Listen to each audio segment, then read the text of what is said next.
नमस्कार दोस्तों, आज मैं आप लोग को एसएससी सीएचएसएल 7 अगस्त फर्स्ट शिफ्ट का एग्जाम समाप्त हो चुका है। इनमें पूछे गए से प्रश्न मिल चुके हैं जो 100% रियल और अथेंटिक क्वेश्चन है। जिन्हें इसका पीडीएफ चाहिए वो हमारे टेलीग्राम या व्हाट्सएप ग्रुप पे जुड़ सकते हैं। डिस्क्रिप्शन लिंक दे दिया गया है।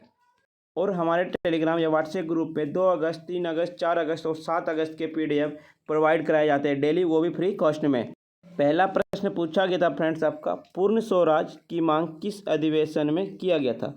पूर्ण स्वराज की मांग लाहौर अधिवेशन में किया गया था। 19 दिसंबर 1929 को भारतीय राष्ट्रीय कांग्रेस ने पूर्ण स्वराज पारित किया था लाहौर अधिवेशन में। कुल स्वतंत्रता प्रस्ताव पहला स्वतंत्रता दिवस पूर्ण स्वराज के रूप में 26 जनवरी 1930 को मनाया गया था। और लाहौर अधिवेशन के अध्यक्षता कौन थे? पंडित जवाहरलाल नेहरू थे। और तिरंगा झंडा को पहला बार फहराया गया था 21 दिसंबर 1929 को। सूरत अधिवेशन 1907 को सूरत अधिवेशन विभाजन के रूप में लोकप्रिय किया गया था, क्योंकि कांग्रेस 2 समूह में विभाजित हो गई, यानी एक्सट्रीमिस्ट और मॉडरेट। इसकी अध्यक्षता मॉडरेट नेता रास बिहारी बोस ने की थी। कानपुर अधिवेशन 1925 ईस्वी में हुआ था। इसकी अध्यक्षता सरोजिनी नायडू की थी और सरोजिनी नायडू पहली भारतीय महिला कांग्रेस थी। कराची अधिवेशन वह 1931 में कराची अधिवेशन की अध्यक्षता सरदार वल्लभ भाई पटेल ने किए थे। और अधिवेशन ने गांधी एवं समझौता की मंजूरी दी और मौलिक अधिकारों को आर्थिक नीति पर एक प्रस्ताव पारित किया गया था। एक पूछा गया था फ्रेंड्स आपका, निम्नलिखित में से किस राज्य ने अक्टूबर 2020 में ऑनलाइन गेमिंग पर प्रतिबंध लगाया। आपका ऑनलाइन गेमिंग पर प्रतिबंध लगाने वाला राज्य आंध्र प्रदेश है। विधानसभा ने आंध्र प्रदेश गेमिंग संशोधन विधेयक 2020 को अपनाया और आंध्र प्रदेश गेमिंग अधिनियम 1974 में संशोधन किया गया। उस संशोधन के साथ सरकार ने मटका या सट्टा के बाद पैसे या किसी अन्य दावों को जीतने के लिए एक ऑनलाइन गेम खेलना अधिनियम में डाल दिया गया है। एक पूछा गया था, हिंदू शाही साम्राज्य की राजधानी कहाँ था। हिंदू शाही साम्राज्य की राजधानी हुंड था। एक पूछा गया था, विधि के शासन किस देश से लिया गया। विधि के शासन आपका इंग्लैंड से लिया गया। संविधान का भाग 3 में है। यह अनुच्छेद 12 से 35 तक मौलिक अधिकार से संबंधित है।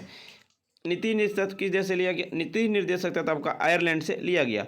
यह संविधान के भाग 4 में अनुच्छेद 36 से 51 तक है। आयरलैंड देश से लिया गया है। आपका राजनीति निर्देशक का सिद्धांत, राज्यसभा सदस्यों का नामांकन, राष्ट्रपति के चुनाव की प्रक्रिया। अमेरिका के संविधान से लिया गया मौलिक अधिकार, स्वतंत्रता का न्यायपालिका, न्यायिक समीक्षा, राष्ट्रपति का महाभियोग, सर्वोच्च न्यायालय, उच्च न्यायालय के न्यायाधीशों को हटाना, उपराष्ट्रपति का पद।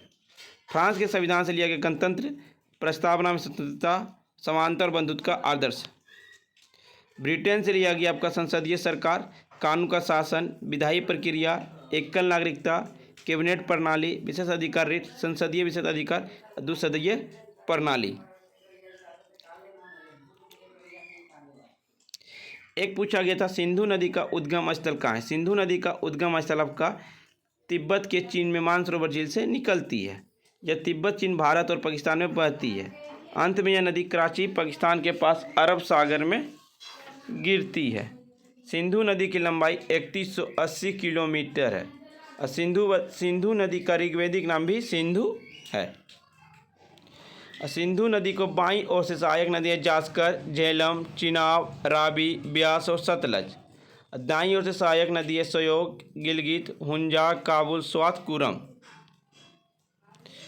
एक पूछा गया था, टोक्यो ओलंपिक में रजत पदक किसने जीता। टोक्यो ओलंपिक में रजत पदक आपका कुश्ती में 57 किलोग्राम में रवि दहिया जीते और भारोत्तोलन तोलन में 49 किलोग्राम में मीरा चानू जीती है रजत पदक। टोक्यो ओलंपिक की पदक टैली में भारत 1 स्वर्ण, 2 रजत और 4 कांस्य पदक जीते हैं। पहला आपका भाला फेंक में नीरज चोपड़ा जीते थे। आपका ये भाला फेंक 87.66 मीटर ये भाला फेंके थे ओलंपिक में। कुश्ती में रवि कुमार दहिया जो रजत पदक जीते 57 किलोग्राम में। भारोत्तोलन में 49 किलोग्राम में मीराबाई चानू रजत पदक। महिला एकल बैडमिंटन में पीवी सिंधु कांस्य पदक जीती है। अब पीवी सिंधु भारत की एकमात्र ऐसी महिला तो ओलंपिक मेडल जीतने वाली है। महिला वेल्टरवेटर बॉक्सिंग में जीती लवलीना बोरगोहेन कांस्य पदक। हॉकी में आपका भारतीय हॉकी टीम कांस्य पदक। भारत हॉकी ओलंपिक में कांस्य पदक आपका 3 बार जीता है, 1968, 1972 और 2020 में। और 1928 से 1980 तक भारत ने 8 ओलंपिक गोल्ड मेडल जीते हैं। कुश्ती में आपका 65 किलोग्राम में बजरंग पुनिया कांस्य पदक जीते हैं।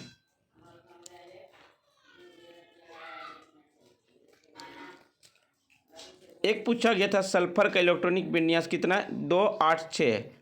सल्फर 16वीं समूह और तीसरे आवर्त सारणी में रखी गई आवर्त सारणी का एक तत्व है। फ्रेंड्स, वीडियो पसंद आ रही तो लाइक शेयर सब्सक्राइब जरूर करें। एक पूछा गया उड़ीसी नृत्य को ये पद्म विभूषण से पाने वाले पहले व्यक्ति कौन थे, केलुचरण महापात्रा। यह पूछा होगा उड़ीसी नृत्य के लिए 2003 में पद्मश्री अवार्ड किसे दिया गया, तो आपका सोनल मानसिंह हो जाएगी। 1992 2003 में उन्हें सबसे कम उम्र पुरस्कार विजेता के रूप में पद्म भूषण 1992 और पद्म विभूषण 2003 में मिला था। और केलुचरण महापात्रा को 2000 में पद्म विभूषण से सम्मानित होने वाली पहले व्यक्ति हैं उड़ीसा के। और संगीत नाटक अकेडमी पुरस्कार 1966, पद्मश्री 1974 और पद्म भूषण 1988 और पद्म विभूषण 2000 में दिया गया। एक पूछा था किस राज्य सरकार ने खेल में उत्कृष्ट काम के लिए अवार्ड मिला, हरियाणा राज्य सरकार को दिया गया है। एक पूछा था फ्रेंड्स आपका मणिपुर नृत्य से संबंधित प्रश्न था।